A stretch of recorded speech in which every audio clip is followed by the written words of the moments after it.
पोई शाग आ चिंगुड़ीर combination कहले न सरे। पोई शाग को आम चिंगुड़ी सहित तरकारी करी खाई थाउ, किंतु आज मु जो रेसिपी देखैबाकू जाउची ताहा टिके नियारा रेसिपी। आशा करुची ये रेसिपी आपण मानक समस्त को पसंद आसीबो। जदि वीडियोटी पसंद आसे तेबे गोटे लाइक करदेवे और शेयर करदेवे। नमस्कार दर्शक बंधु, मो हाथ रंधा चैनल को आपण मानक बहुत बहुत स्वागत करुची। तो चलतु वीडियोटी आरंभ करिबा। फ्रेंड्स एठी देखंतु मु पोई पत्र नेची, पूरा फ्रेश पोई पत्र को मु भल भाबरे धोई नेची। धोई सारिबा पर ही मु ए पोई पत्र को आपण मानक सहित देखाउची। आ तापरे एठी मु नेची चाउल। चाउल को मु 2-3 घंटा बतुराई नेची। बतुराई नेले कोन हो ना हमको बाटिबा को बहुत इजी हबो। आ एठी मु नेची सोरिष बेसर बट्टा। एथिरे मु टिके रसुण, टिके पियाज आउ टिके कंचा लंका एमती देकरी सोरिष जीरा टिके एमती देकी बाटी नेची। ता सहित नेची गोटे सिझा आलू। एबे आमे कोन करबा ना ए जो गोटे ग्राइंडर जार टे नै जिबा। ग्राइंडर जार रे ए जो चाउल बटाटी, चाउल आमे बतुरेई की रखिथिले ताकू दे देबा मिक्सी जार रे। तापरे एबे आमे दबा जो गोटे सिझेई की रखिथिबा आलू। बहुत टेस्टी लगिबो। तापरे एठी देखंतु मु टिके जो बेसर बटा नेची ताकू पकाई नेउची। ता जगह रे आपण माने सोरिष, गोटा सोरिष जीरा एमती गोटा भी देई परिबे। तापरे स्वाद अनुसार लूण पकाई नेबा, हळदी पकाई नेबा आउ टिके लंका गुंड पकाई नेबा। एबे आमे याकू देखंतु मु बाटी सारलेनी, पूरा गोटे फाइन पेस्ट बनाई नेबे। तापरे एठी मु गोटे मिक्सिंग बाउल नै जाउची। सेथिरे ए बाटन टिको आमे दे देबा। अल्प टिके पानी दबा। बेसी पतला करिवेनी कि बेसी मोटा करिवेनी। ए देखंतु मु फेंटी सारला परे आपण मानकु देखाउची तार कंसिस्टेंसी केमती होबा दरकार। तो एठी देखंतु जेमती हमरो इडली बैटरटी देखिबाकू जेमती ठीक सेही भली भाबरे बैटरटी होबा दरकार। तो एठी देखंतु आमर बाटनटी रेडी हो जाइए। आउ एठी मु नेची चिंगुड़ी भजा, एमती खाली लूण हलदी देकी आमे ताको भाजी नेचु। तापरे एथिरे मु दउची टिके कटा पियाज, टिके अदा रसुण पेस्ट, लंका गुंड आउ टिके चिकन मसला, टिके गरम मसला ताको देकरी आमे भल भाबरे गोलाई नेबा। जदि आपण माने कंचा मसला देबाकू चाहू नांती ताकू आपण कसिकिरी मध्य मसला सहित कसिकी मध्य ए रेसिपीटा करि परिबे, किंतु एमिति कंचारे देले तार गोटे फ्लेवर भल आसी थाए। तापरे एठी देखंतु जो पोई पत्र वाला धोईथिली तार पानी गुडी को मध्य छाडी गलानी। एबे आमे एई पोई पत्र रे एठी जो मु बनै की रखीची चिंगुड़ी रा स्टफिंगटा ताकू एबे आमे एई पोई पत्र रे देकी ताकू तार गोटे पॉकेट बनैबा। सेथिपाई तो मु ता ना देची चिंगुड़ी पोई पत्र पॉकेट। आपण माने भी ए नुआ रेसिपीटा को निश्चय ट्राई करंतु, देखिबे बहुत पसंद आसीबो।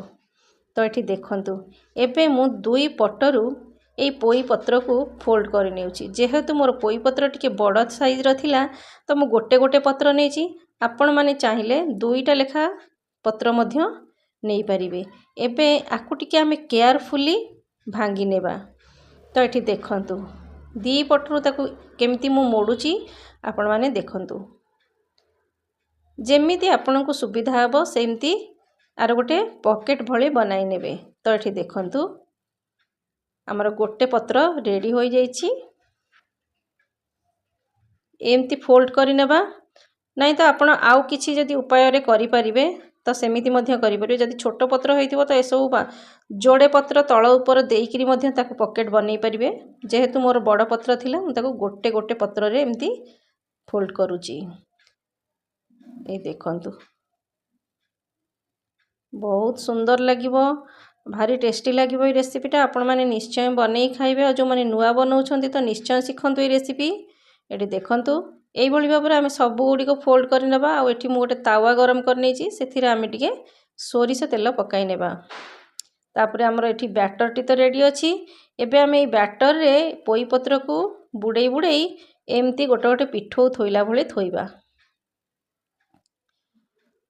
मु एठी चाउल बटा नेची। आपण माने चाहिले बेसन रे मध्य कोट करके ताकू तेल रे छाणी परिबे, किंतु तेल छणा अपेक्षा এইटा बेसी टेस्ट लगी थाए। तो आपण माने निश्चय ट्राई करंतु, दुईटा जाक ट्राई करले भी चलिबो।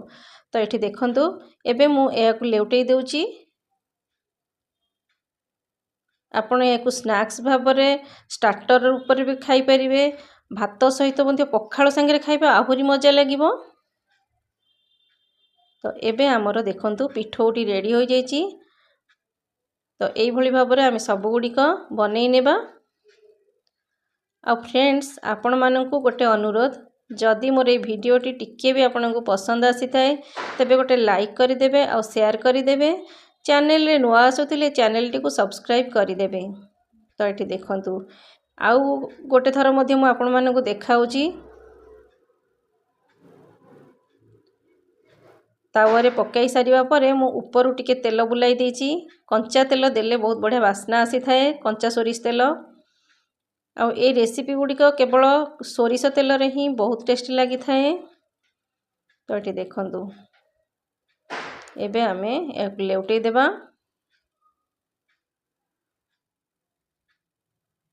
एमती करी सब गुडी को आमे सेकी नबा। तो एठी देखंतु पत्र गुडी को केते सुंदर नरम हो जाइची। एमिति पोई पत्र को काटिले टिके लाळ अंश बाहरी थाए। तो एमिति गोटा पत्र जदि आमे करूचे ना तार गोटे फ्लेवर भी बहुत बढ़िया आसीबो और खाइबा को भी बहुत मजेदार लागिबो। तो हमर पोई पत्र चिंगुड़ी पॉकेट रेडी हो जाइची। आपण माने एई भली भाबरे ए रेसिपी गुडी को बनांतु, खांतु। आउ किछि पत्र बळी जाइतला तो सेथिरे मु ए जो पिठौ रे काटिकिरी ताको कुचेई कुचेई काटिकिरी तार पिठौ बनेई नेची मु सेटा देखैनी। तो एठी देखंतु एई भली भाबरे आपण माने ए रेसिपी को बनांतु, खांतु। केमिति लागला मते कमेंट निश्चय करंतु। तो फ्रेंड्स देखा हबो मोर आ गोटे एपिसोड रे आ गोटे नुआ रेसिपी सहित। रहूची नमस्कार, जय जगन्नाथ।